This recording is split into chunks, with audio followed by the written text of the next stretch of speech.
Hi guys, welcome to my masterclass introduction to tarot. My name's Yvonne and I'm from Bohemian Lifestyle, and I am on a mission to teach people tarot because I believe tarot is literally the best life coach you can have in this lifetime. Tarot connects to our energy field. It connects to all the wisdom that's within the energy field that we can't access on a conscious level. So it brings all this wisdom and knowledge to us and can help us on our healing journey and can help us to really step into our true potential. So although I give tarot readings and I'm a professional tarot reader, I would absolutely love to see everyone with their own tarot deck and to be using tarot in their everyday life.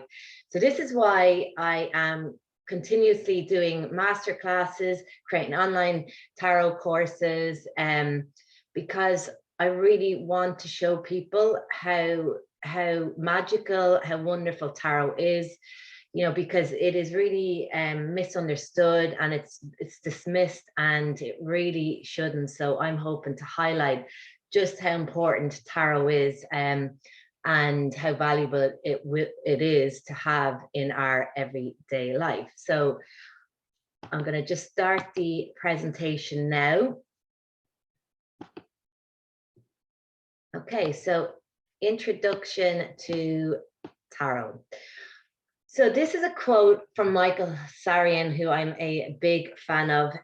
He himself is a tarot reader and occultist, and he's got so much wisdom and knowledge on the tarot, and I've learned so much from him. So this is his quote: "What would happen if we always had 78 experts at our disposal, and each expert had at least 10,000 years of experience and worked for 24 hours without needing a break?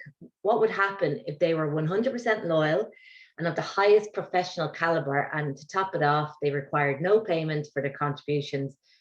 With personnel like that, what would be the odds of our success?" Now, obviously, with personnel like that, you've got a very good chance of success if you listen to them. So this is Michael on the 78 cards of the tarot deck. So, this is what they can do for you if you take the time to get to know them personally. It's not for most people, it's not an overnight sensation. You have to put time in with them. You have to bring them into your everyday life. Once you do that, eventually the messages will come true. You'll start intuitively picking up the messages, and you don't have to be psychic. I was far from psychic, and also my intuition was very, very low when I started to learn tarot, and that has completely changed. My intuition is very loud now, and I do the cards allow me to tap into psychic abilities as well. So the cards are there to help you develop those skills. So you do not have to be really intuitive, or you do not have to be psychics per se to be able to read these cards. So I can't stress that enough.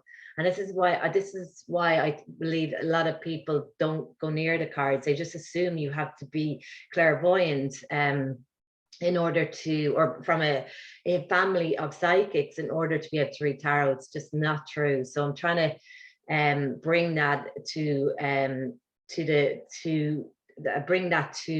everyone's awareness, because as I said, I know this is what holds people back, and this is why people just dismiss the tarot.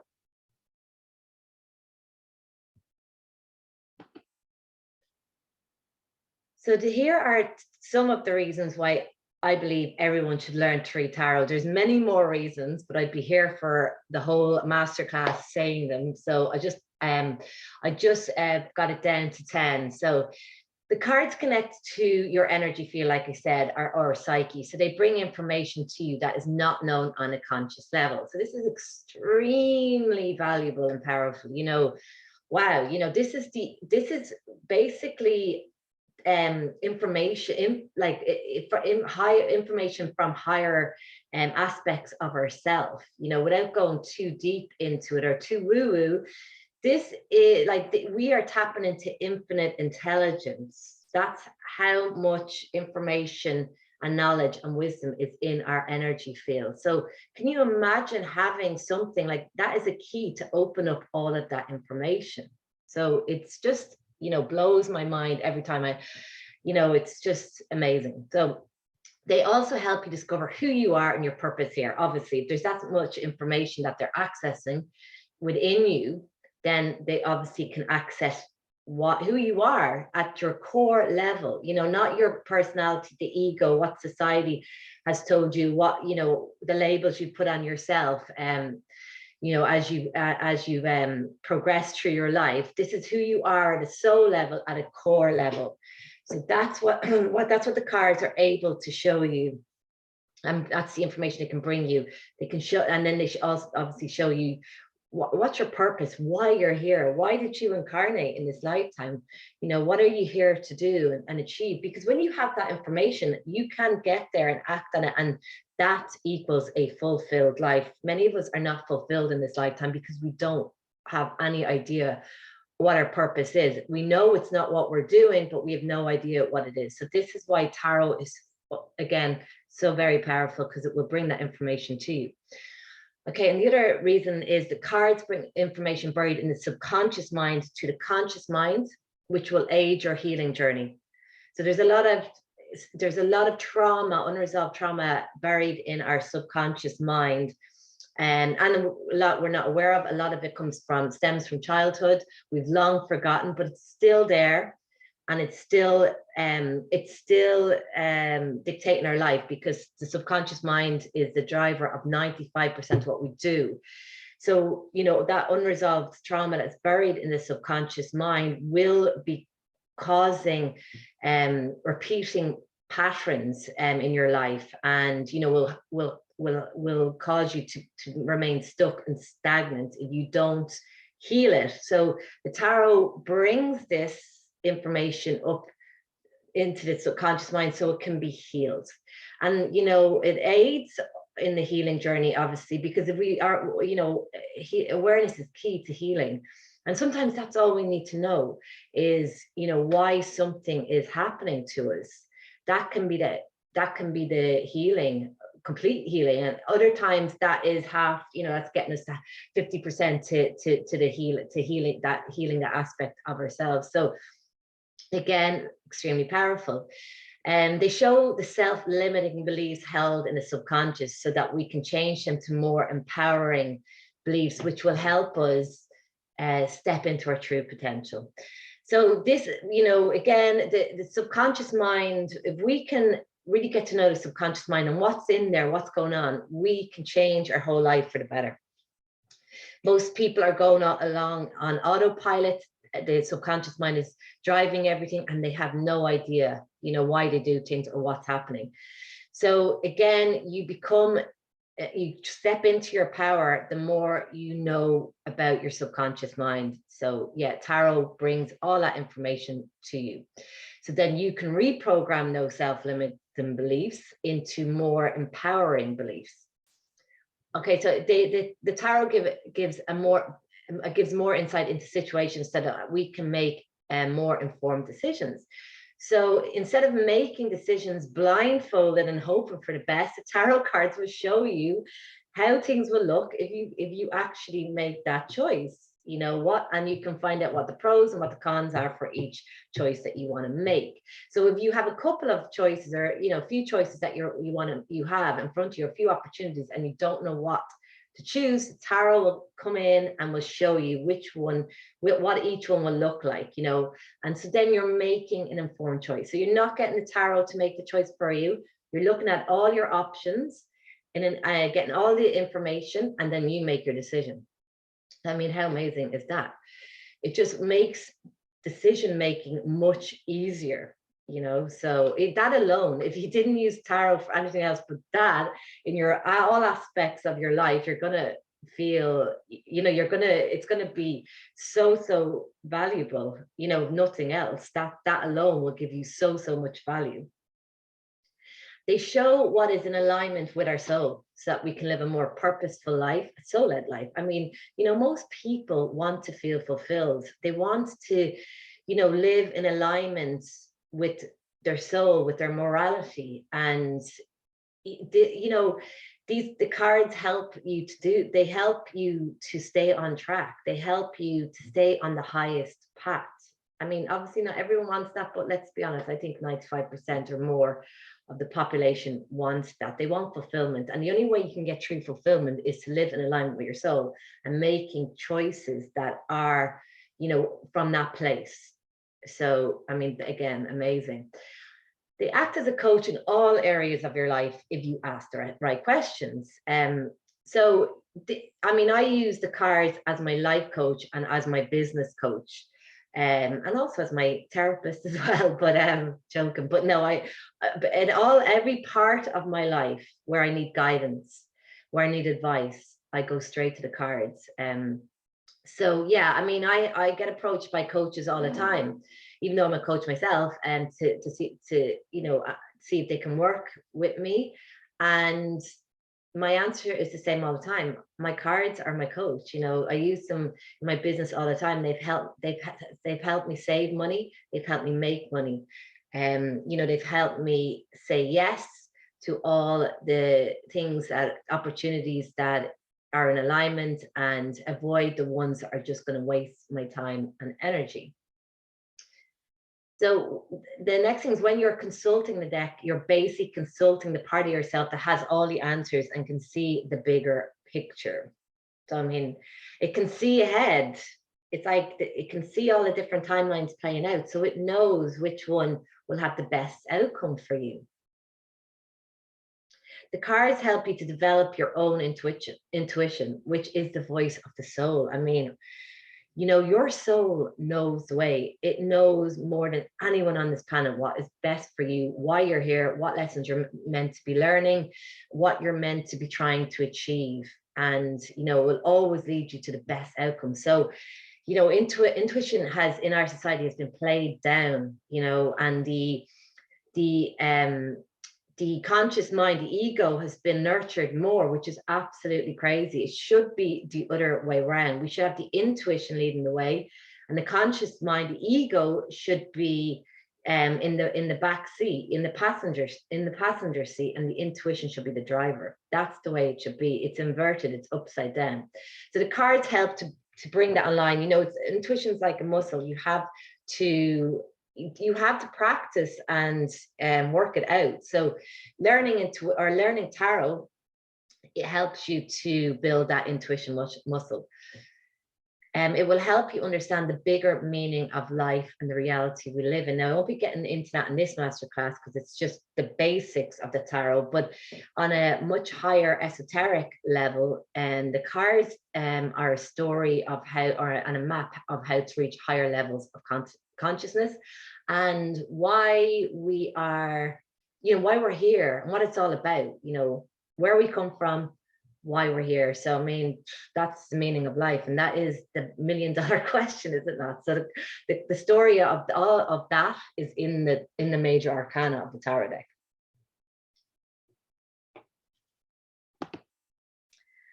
Okay, so what is tarot? It is most commonly known as a divination tool or fortune telling tool. So yes, this is how most of us think of tarot. But it was actually originally created to share the secrets and the ancient wisdom of the universe and the cosmos by encoding this knowledge into understandable symbolism, imagery, and archetypes within each card. So the whole divination part of things is actually a kind of a side effect from why it was created. It's way more powerful than just being able to predict the future on current energies. Even though that alone is unbelievable, but you know, it wasn't originally created for that. So yeah, so it's encoded with this symbolism and imagery and archetypes that connect to our intuition and subconscious mind. So this is the original language. Okay, this is quite deep, but you know, open your mind. This is the original language of our soul. So deep within our subconscious mind, we still know this language. So, you know, the soul doesn't it's English, French, whatever. The soul doesn't, that's not the language of the soul. That's a human language. There are human languages. The language of the soul is symbols, imageries, and archetypes. So the subconscious mind still knows this language because it's connected to our soul, but we have just forgotten on a conscious level. So on the human level, we have forgotten it. With the amnesia, with the veil coming down on us, our soul memory lost, or buried. But so the cards help us to remember this language. So like I said before, it connects these images, symbolism, archetypes connect to the card, or sorry, the card in the cards connect to your energy field, your subconscious, your psyche, your intuition.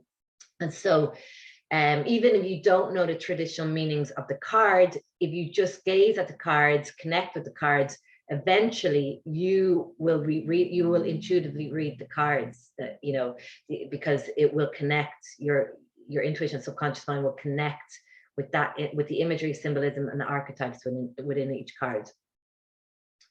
Okay, so tarot is part of the occult and the mystery tradition. So the occult gets a bad rep. So, to really understand tarot as well, you need to understand what the occult really is, because it has it's very stigmatized, but it actually is neutral, as I'll explain in the next slide. So yeah, what is the occult? To really understand what tarot is important to have an understanding of the occult. So it literally means knowledge that is hidden from society. Okay, so it's not good or bad, contrary to popular belief. It is neutral, but it can become inverted if used for negative purposes. So intention is key in everything, especially in spiritual tools and anything to do with the occult or divination, rituals.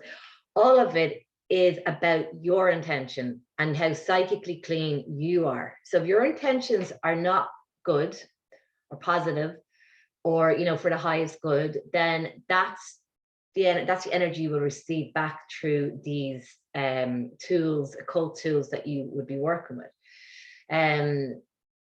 Yeah, so hidden, it's hidden because certain people in power do not want you to know this hidden knowledge about how you really work or who you really are. Occult tools such as tarot enable people to access higher states of consciousness and access more of their inner power. So unfortunately, we're in a society that, where the leaders want to be in control. So if you knew how powerful you really were, you wouldn't be so easily controlled. So big statement, but that is a fact. But this is the so basically, okay, you might be saying, well, I know how is it hidden, because I know what tarot is. What I mean by that, it's not taught to the masses. Only a select few really understand all of these tools and techniques, the likes of astrology, numerology, and Kabbalah, and tarot. They're all part of the occult. They're all intertwined, and they're brothers and sisters of each other. And a lot of people in power know, I would say, the 1% at the top, they do know how this how these all work. They use them as well. They use them in their own decision making, and seeing what's playing out different timelines. So they don't share this information with us because, like I said, it would if we really knew how we work. And that's what these occult tools show us. They're like a map of who we are, what we're doing here, our purpose. If we knew all of that, you would be reaching higher levels of states of consciousness, and you'd be kind of transmuting all of these control systems, you see. So because everything's on frequency, and so you would be overriding that sort of lower frequency of being small and being told what to do and all that kind of stuff. So this is why it is hidden from society. So yeah, it's the occult is basically the mystery traditions, which is what I was saying, tarot, Kabbalah, numerology, astrology, they're mystery traditions, and they were taught in all the mystery schools, and they still are. And here's a quote from Alphas Levi, who was an occultist and a magician. His quote is, "An imprisoned person with no other book than a tarot, if he knew how to use it, could in a few years acquire universal knowledge and would be able to speak on all subjects with unequaled learning and exhaustible eloquence." How cool would that be? Well, that is totally possible when you start studying tarot. Yeah, so you know, so many reasons to just pick up that tarot deck, buy your first tarot deck, and just open your mind and see what happens. Okay, so just a little brief history of tarot. There are many different stories of where and when the tarot cards originated, but it's much older than people give it credit. So there's a lot of misinformation out there on how it originated. But through channel material from the Law of One from an entity called Ra. So I just have an open mind listening to this. We see that. So yeah, so it's this entity Ra brought through material. I think it was back in the 1960s or early 70s, and this was some of the information that was channeled through these people that channeled this entity called Ra. It was kind of a future. We'll just say, for argument's sake, it was a future, an entity in the future. Which, okay, so let's not get too bogged down with that, but this resonates with me, and there is other evidence also that that dates the tarot back to ancient Egyptian times, but it's just like astrology as well. No one can really time them, but they seem to have been here the whole time, yeah, in this civilization and before, but let's not go down that road either. Okay, so the priests in ancient, so this is a quote from Ra. "The priests in ancient Egypt with Sumerian influence into attempting to convert knowledge that they had received initially from Ra into understandable symbology, constructed and initiated the concept of tarot." So it was designed as a method of teaching others the secrets of the universe and who we really are at our core and why we are here. It was designed like this to protect the information and the person accessing it, especially at that time. Consciousness was much lower, and in the wrong hands, this could be detrimental. And that is actually what happened with this later on. It ended up being in the secret societies, and only the kind of elite few ended up having this information and using it for service to self and not service to humanity. So unfortunately, that went the opposite of, that actually had the opposite effects in the end. But we are obviously changing that now, because here I am teaching this to you, as are many other wonderful teachers putting content out there, tarot teachers, showing people that this is something we all should access. It's the information that we all need to access if we really truly want to know who we are and where we come from. Okay, so let's get on to the actual tarot deck itself. So the structure of the tarot deck. So there are 78 cards, like I said, in the deck, which include 22 major arcana cards, 40 minor arcana cards, and 16 core cards. Okay, so the 22 major arcana cards are the most important cards, as they represent archetypal themes, big life lessons, and karmic influences that influence your life and your soul's journey to enlightenment. Then we have, so yeah, arcana means knowledge. So obviously major knowledge, that's like that's why they're the most important. The most important knowledge is in those cards. Okay, so not to say that the minors aren't important as well, but they highlight the current issues that will have a temporary or minor influence on your life. They're sort of passing through that, and that is just energy that's just passing through, and it's temporary and it won't have a long-lasting effect on your life, and it sort of just comes in to help you learn lessons, or to experience energy from like that karmic kind of it's from energy coming in, that say whatever energy you put out, that's good, you have good energy come back. So that they are part of the minor arcana cards as well. And then we have the 16 core cards. These are usually to do with aspects of your personality that are being expressed or can relate to also to a person or situation in your life that is affecting you in some way. So it won't be just random. It's always something that's affecting you in your life, if it's external to you, outside of you.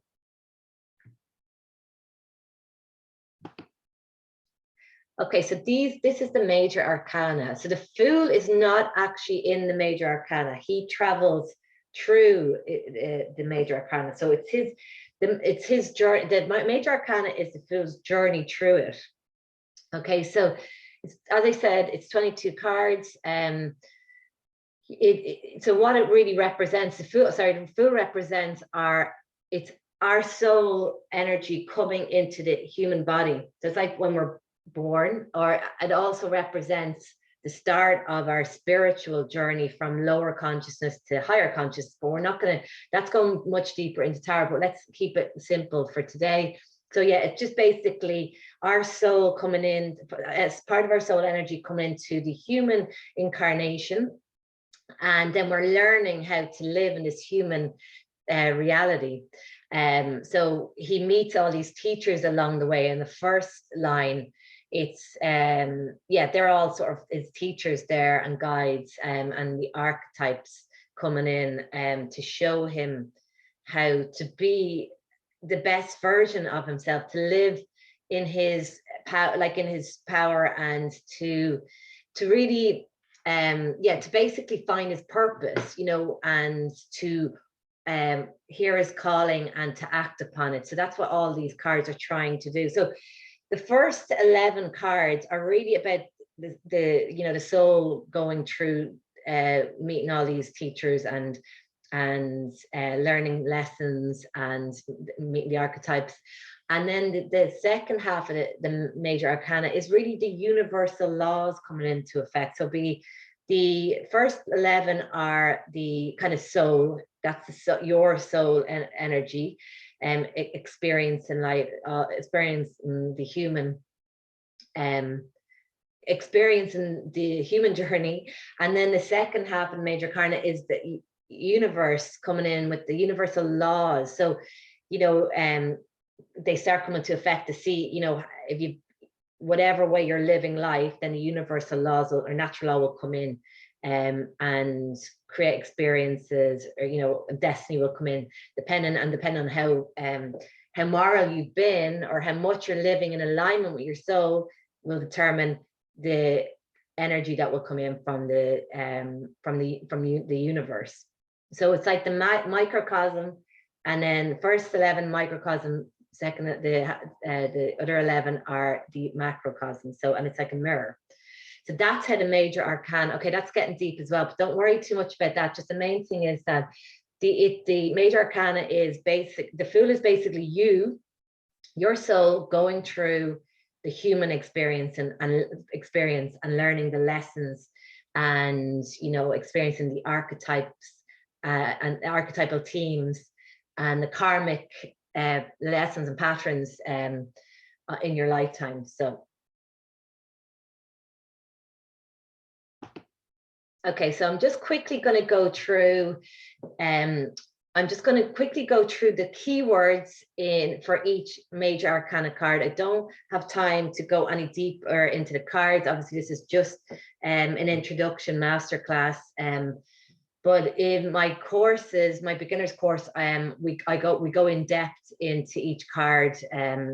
So yeah, but for this masterclass, I'm just going to do the keywords for each card. So the Fool's keywords are new beginnings, taking a leap of faith, innocence, and spontaneity. And then the first teacher he meets is the magician. The magician's keywords are manifestation. He is a manifesting powerhouse, okay? And he's all about willpower and action. So he gets things done. He knows how to, He's basically the alchemist, the magician. He brings from energy into matter. He turns energy into matter. So he's like an instant manifester. So that's why his baton is pointing up to the universe and the other hand is pointing down to earth. He's showing that he's bringing energy down into matter. He's like able to do that instantly. So yeah, that's the sort of energy we all want to be embodying. His words are resourcefulness and mastery. And then we have the High Priestess, one of my favorites. She's number 2. Her keywords are intuition, subconscious mind, divine feminine, sacred knowledge, divine truth. So she's very much connected to the mystery traditions, the mystery schools. And that's the second teacher he meets. So magician is teaching him how to, he's teaching him how to bring the energetic world into the physical world. And then the High Priestess is teaching him that there is what's behind the veil, you know, that there's so much more going on than just the physical world. And then the next teacher is the Empress, and her keywords are creativity, fertility, nurturing, and abundance. She's the mother of the tarot deck. Yeah, and she's basically tapped into the abundance all around her, so she keeps getting more abundance. So she's teaching him about that. The more grateful and the more abundant you feel, the more abundance you tap into, the more abundance comes to you. She understands this thing. She understands that that's, you know, it's about tapping in. It's not about it's not about going looking for it. She knows it's a frequency thing, and she's teaching the fool that. And the next thing is teacher or guide is the Emperor. So he is the father figure. Obviously, if the Empress is the mother, he's the father, and he is all about ambition, structure, authority, and influence. So yeah, he's all about the external world and how you present yourself to the external world, where the Empress is very much, she's the female energy there, and she's tapping into that kind of inner world and her intuition and creativity and you know, birthing things into the world. It's all kind of from the inner world out, whereas the Emperor is about the outside world. What are we projecting to the outside world? What kind of influence are we? And are we, you know, structured in our own life and, you know, going after our own goals and ambitions? Then the next teacher is the Heraphant, and his keywords are religious beliefs, spiritual wisdom, tradition, and conformity or rules. And then he meets the Lovers, and then he meets the Lovers, and the keywords for the Lovers is love, relationships, but also choices and values alignment. Like the Lovers is calling for him to take the higher road in all of his actions and his choices. And the next person he meets is the Charioteer on the Chariot. Chariot is all about willpower, self-control, success, and action, and it's basically going after, you know, your passions, your desires in life, no matter what obstacles are getting in your way, that you have that desire and that willpower to keep going. Because once you do that, eventually you will be successful. And then the next card is Strength. So this is where he meets this beautiful woman who's able to tame the lion. And the strength keywords are courage, inner strength, as opposed to external strength. It's all about cultivating inner strength so we can truly step into our power and make big life decisions and life changes to coincide with aligning with our soul. And also compassion, having compassion for others. You know, when we tap into that sort of inner strength within ourselves, we automatically start having more compassion for people as well, for others. And then we become an influence to others. If we are in our truth, our courage, our power, we're influencing other people in a positive way.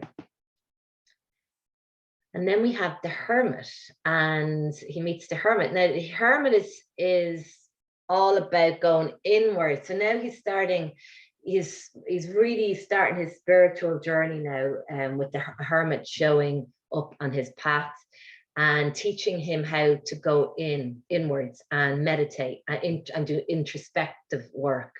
You know, and that's where the inner healing journey starts, and seeking truth. This is where it's like really finding out what's the real truth of everything and the whole reality and our whole life. And then being alone, being okay to, or being good with being alone, you know, not needing to have people there, not needing to always be, you know, part of that kind of collective consciousness, the collective, the herd, that you can kind of be the Lone Ranger and stand in your own, on your own 2 feet, and be, and yeah, and make your own choices.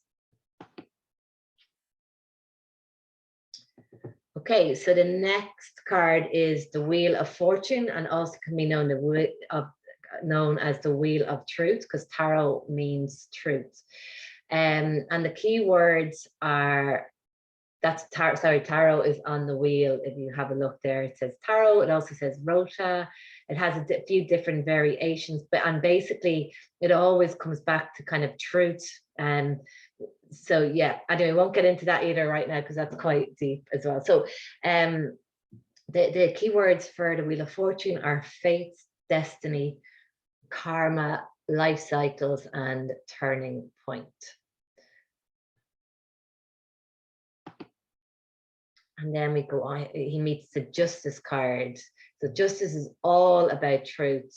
And if you haven't been living more morally, or, you know, living in truth, then if the Justice card shows up, it means that you're gonna, what you reap, you'll sow. The energy you put out will come back when the Justice card is showing. So you want to be living morally, so that if the Justice card shows up, it means you're going to get rewarded for that, you know, good energies coming back to you.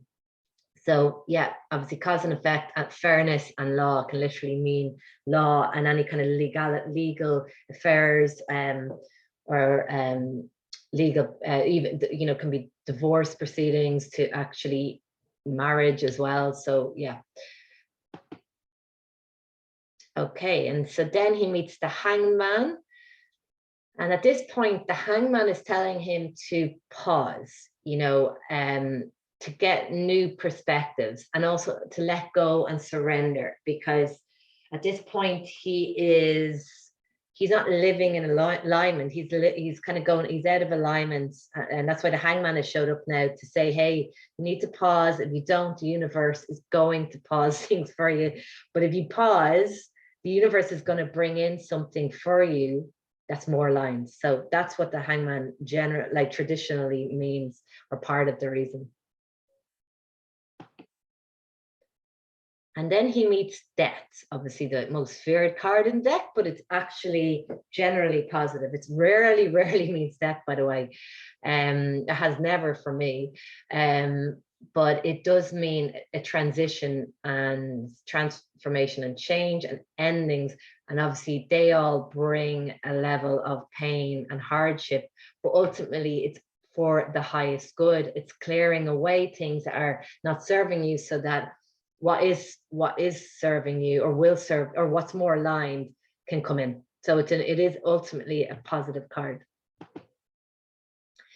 And the next one is Temperance, as beautiful angel. And this is a healing card. So obviously after death and clearing, you know, things out of your life, or ending relationships, or leaving jobs that don't serve, it's hard and it causes pain and discomfort. So at this point, the Fool needs to heal and needs to find a balance, needs that time to, you know, really connect with the inner world and balance those energies within himself and heal himself.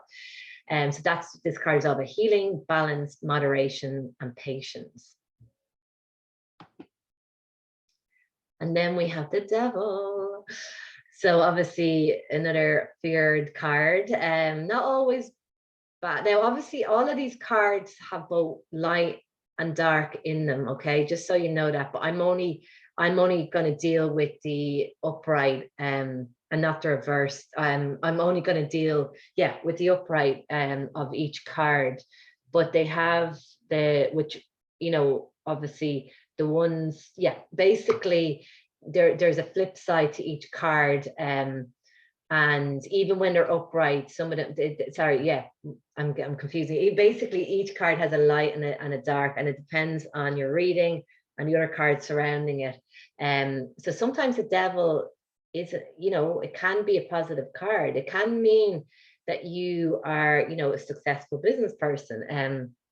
But mostly it's not positive. So it's attachments, it's addictions, shadow, sexuality. So this, if you're doing a lot of shadow work, the devil will come up a lot, but that's showing you're integrating your shadow. So in that sense, in that context, it's actually very positive. And then he meets the tower. So the devil does, obviously, it mostly isn't, it's negative. And it usually is where we're, you know, maybe drinking too much, or you know, a lot of hedonism in that card. We're making the wrong choices for ourselves, and then, you know, things come toppling down. And this is the tower.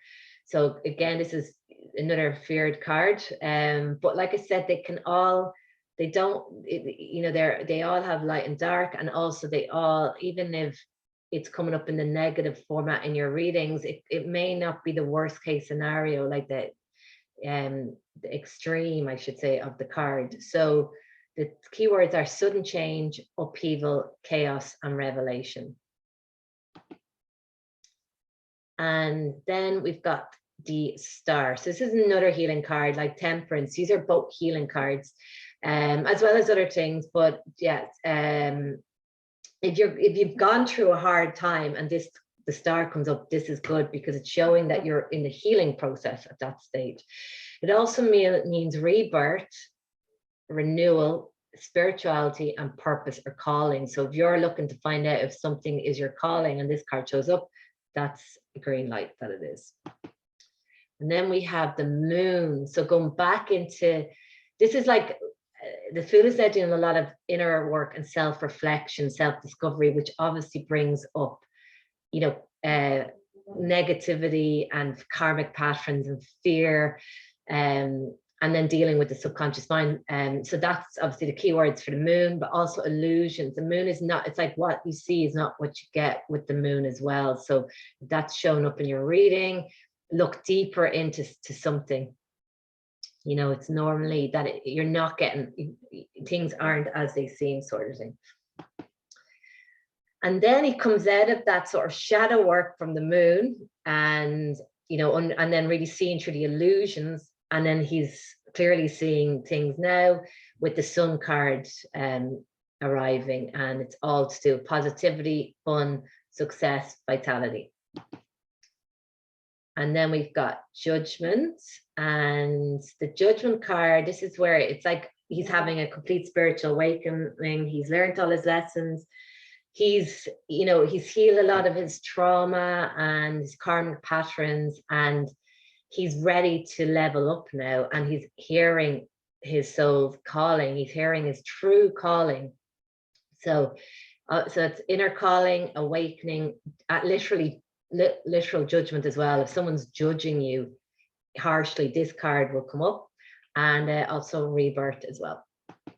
And the final card is the World. So this is a lovely card, meaning, you know, you've accomplished something, something has come full circle in your life. It could be, you know, a job ending, it could be a project coming to fruition, or completion, and it also means integration. So integrating all aspects of yourself, becoming a more holistic human being. It can also literally mean travel, like traveling the world, going overseas. So if you're looking to go on holidays or travel and this comes up, that's a great sign. Okay, so I'll quickly just go through the suits now. I don't have that much time, so I'm going to fly through the suits, the keywords for the suits and the keywords for the core cards. So the suits, just to briefly let you know, the suits are based on the 4 elements. So Ace of Cups, it relates to the element of water. The suit of cups relates to the element of water. And then we have the suit of wands relates to the element of fire. And then the suit of pentacles, it's a coin that relates to the element of earth. And then finally, the suit of swords relates to the element of air. So they all have the same characteristics, basically, of the elements. And then it's the suits have ace is 0 to 10. So ace is 1, I should say, and to 10. So we've got 10 cards in each suit. So again, like, it actually has a story through it, just like the major arcana. I'm not going to bring you through it, but if you actually do get a set of tarot cards, you put them out in the right order, you'll start to see the little story playing out through the cards in each of the suits. So let's start off with the Ace of Cups. So obviously, like, it's the water. So it's the element of water. So we've got relationships, new relationships, love, creativity, and compassion. It's also associated with spirituality and getting on a spiritual path as well. And second one is 2 of Cups. That's to do with unified love, partnership, mutual attraction, relationships. 3 of Cups is represents friendship, celebration, collaboration, creative projects. And then we have the 4 of Cups there, and that relates to revaluation, contemplation, meditation, and can also mean apathy. Now, another one I'm going to throw in there, because it comes up for me a lot, is that actually comes up for me when my desires are coming to me. I'm like waiting. I've done all the work. I know that they're coming, and it's only a matter of time. So that's another way to look at that card. But there is way more. There's more meanings than this, and also you need to tune into intuition as well, because when if you're intuitively picking up in the cards, or sorry, your intuition is connecting to the cards, a lot of times it's nothing to do with the traditional meanings. But in my readings, I have both come in. I have the intuition and I have the traditional meanings. But don't get bogged down with that now. Take it very easy and really start off reading with just knowing some key words, and then let your intuition come forward. Because if you know too much about the cards, especially in the early days, you're going to get bogged down, and you're going to be too much in your conscious mind, and your intuition will not step forward. So try to quieten that mind, have a few of these keywords, and then just try to read from intuition. That's how you become a very intuitive reader. So then we go on to 5 of Cups. Obviously, just card is very self-explanatory. It refers to regret, failure, pessimism, disappointment. Then we've got much nice card in the 6 of Cups. That's reunion, revisiting the past, joy, friendship, and relationships. No, that's like harmonious friendships and relationships. And then 7 of Cups relates to opportunities, choices, illusion, and wishful thinking. So that can be kind of a harder one to read sometimes, because it can be good and it can be really bad at the same time.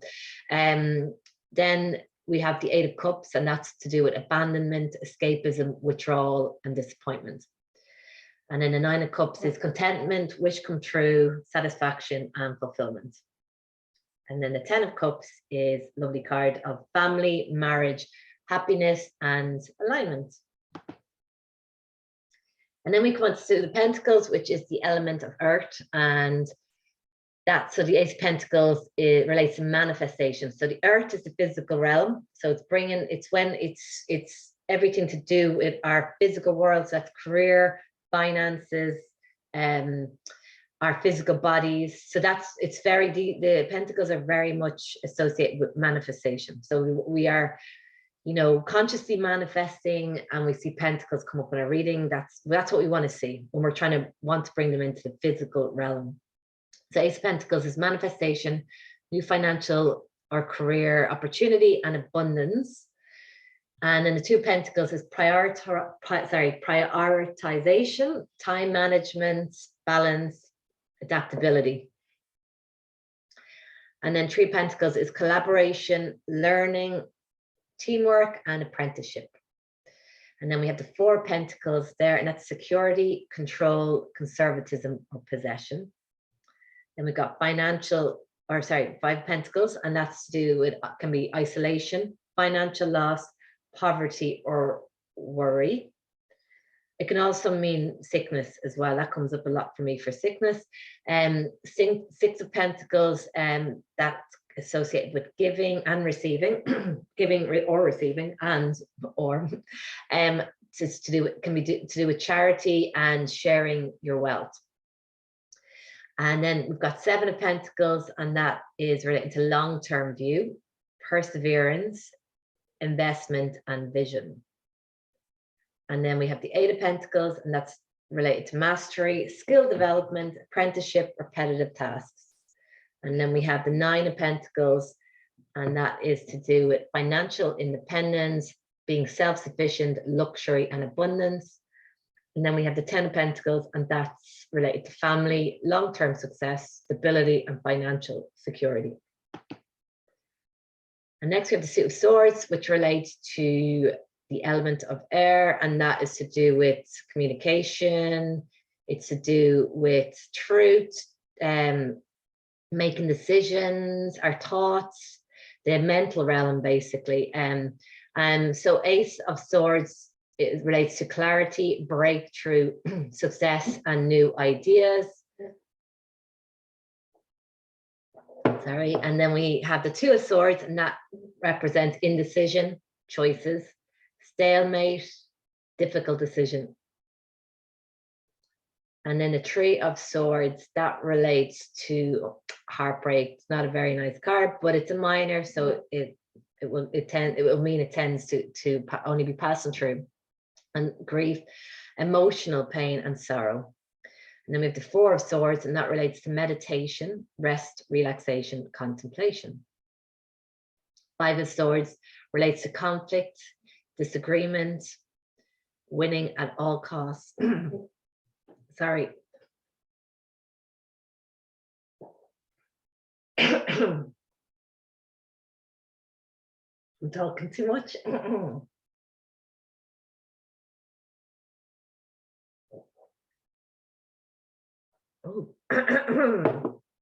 Sorry. Whoa, I don't know where that came from. And this relates to, sorry. Okay, so guys, I'm losing my voice.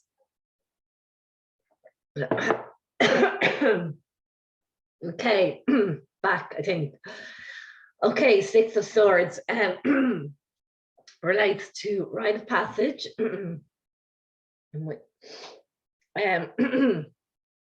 Transition, change, releasing baggage. And wow, getting there. Right. And then we've got 7 of Swords, and that relates to dishonesty, acting strategical, getting away with something. So, you know, it does have a kind of a bit of a negative connotation, but it also can mean going on your own path, you know, taking the road less traveled. Then we have 8 of Swords, and that is victim mentality, self-imposed restriction, negative mindset, and isolation. And then the 9 of Swords is worry, anxiety, fear, depression. And then we have 10 of Swords is betrayal, painful ending, loss, and crisis. Okay, so then finally we have the Suit of War. War is the Suit of Wands, and this relates to the element of fire. And it's usually to do with our spirit, so our desires, our passions, creativity, and also that's also to do with spirituality as well. And I forgot to mention the cups are to do also with our intuition, so our intuitive ability. So we want to, you know, see if we're intuitively connecting. The cups are the ones that will show you that as well. So then we have starting off, we have Ace of Wands. That's represents inspiration, new opportunities, potential, and creation. And then we have Two of Wands, future planning, decisions, progress, discovery. And then we have the Three of Wands, that's overseas opportunities, foresight, expansion, and progression. And then we've got the Four of Wands, that's celebration, homecoming, harmony, laying down roots. And the Five of Wands is conflict, disagreement, tension, and competition. And we've got the Six of Wands, that's public recognition, success, milestone, progress, self-confidence. And then we have the Seven of Wands is challenge, protection, competition, and perseverance. Eight of Wands, six is swift change, fast movement, also can mean air travel and action. And then we have Nine of Wands, persistence, test of fate, resilience, courage. Then we have 10 of Wands, burden, hard work, completion, extra responsibility. So then we go on to the core cards, and they all are basically there's 4 core cards, and they're the royal characters of the tarot deck, and we have 4. They basically each. So we have 4 core cards to each suit. So we have the Page of Cups, Knight of Cups, Queen of Cups, and the King of Cups for the suit of cups. So Page of Cups relates to creative opportunities, new love interest, intuitive messages, and possibility. Knight of Cups relates to romance, creativity, charm, imagination. Queen of Cups relates to compassionate, and being compassionate, being intuitive, caring, emotionally stable, and healing. She is a healer. And then we have the King of Cups, and he is to do with balance, emotional balance, and diplomatic and compassionate. So no matter what's going on around him, he has that inner calm, inner balance. He's balanced the feminine and masculine energies within himself. So he's not bothered by the outside world or how chaotic it is. And so then we have the Pentacles, and that starts off the Page of Pentacles, which relates to manifestation, new financial opportunity, new job, skill development. So if you're trying to manifest, you want something into the physical, you want the Page of Pentacles or the Ace of Pentacles coming up for you. That's a sign it's coming. Knight of Pentacles is all to do with routine, consistency, conservatism, and hard work. And then we have the Queen of Pentacles. It's all about practicality, being down to earth, nurturing, homemaker, wearing multiple hats. And then we have the King of Pentacles, and he's all to do with wealth, business, leadership, security, and abundance. And next we have the Page of Swords. Page of Swords represents new ideas, new perspectives, thirst for knowledge, new ways of communicating. This can also represent being like online stuff. It comes up for me for a lot, like when it's giving me messages about something that's online or social media. Knight of Swords is to do action orientated, driven to succeed, ambitious, fast thinking. The Queen of Swords is to do with direct communication, clear boundaries, being independent, unbiased judgment. And then the King of Swords is to do with truth, authority, mental clarity, intellectual power. Then we go on to the Wands. So Page of Wands is about discovery, being a free spirit, inspiration, ideas, and exploration, especially self-discovery. So when you start going on your own self-discovery journey, the Page of Wands will start showing up for you. Knight of Wands is to do with inspired action, passion, energy, adventure, and impulsiveness. And then the Queen of Wands is related to being charismatic, being confident, social butterfly, determination, and being independent. She's a real motivational speaker. She's brimming with confidence. And then we have the King of Wands, and his words are vision, entrepreneur, natural born leader, diplomatic. Okay, so we are, so sorry, we're going to just do one little exercise. I'm giving you one exercise. If you're now into tarot and you have decided you're going to get a tarot deck, and this is a little exercise you just start off doing before you do anything else with tarot, because it will help you develop a personal connection with the cards, meaning that so every reader reads differently because they end up developing this personal connection, meaning that they have cards. Some cards will mean something completely different to one reader compared to another reader. It's purely their own, personal connection with the cards and their intuition. And so, I mean, over time, even if you just started reading, you eventually start to see some cards mean different, like something completely different for you than the traditional meanings or that anyone else can see.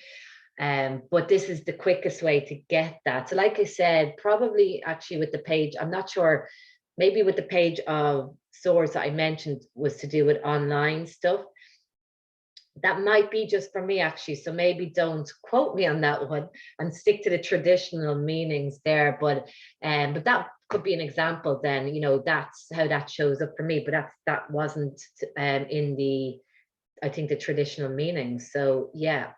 So this exercise is very easy, and it's a great way to check if you are interpreting the cards correctly, because it will give you feedback at the end of the day. Okay, so what you do is you can take a screenshot of this screen, so you can then write down your journal headings later and the questions. So what you do is write the following headings in your journal. So date, card drawn, my insights, and some prompts for you. You feel into the card. What feeling does it give you? And write that down, because if you really feel into the card, you're connecting to intuition. So we want the intuition to come forward. Most importantly, this is what we want with this exercise. Okay, so we're bringing the traditional meanings in, but essentially we want you to connect to your intuition first. And your intuition then may tell you, oh, it's a traditional meaning, so it will tell you which one is which if you really tune in. So yeah, so write it all down. What imagery pops out at you? Write that down. There's a reason why certain parts of the card are popping out, and they're normally connected to what way the card is going to come to fruition in your day. And then write down a traditional meaning keyword. So what I've given you there, those other sides, just write down the relative keywords for the card that you're going to draw. So you try to do this exercise in the morning before you start your day.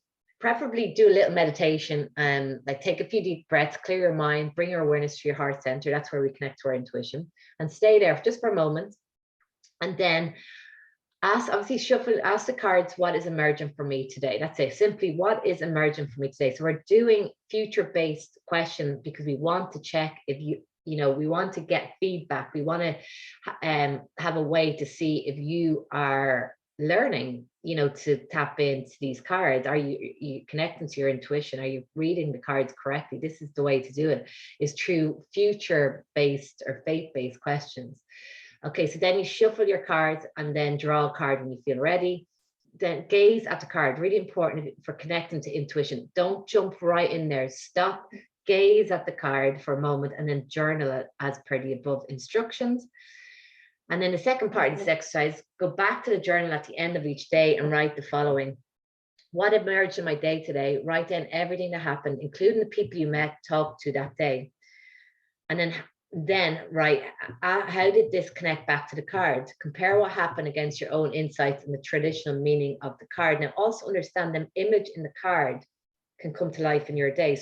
So have that in your awareness as well, that the card, what's taking place in the card or the action in the card could manifest in your day. That's what happened to me a lot. The card in itself, the image, ended up happening in my day, which blew my mind. So that is what, bear that in mind, bring that into your awareness. That could be part of reading that card on that day as well. So yeah, so anyway, show you some of the magic.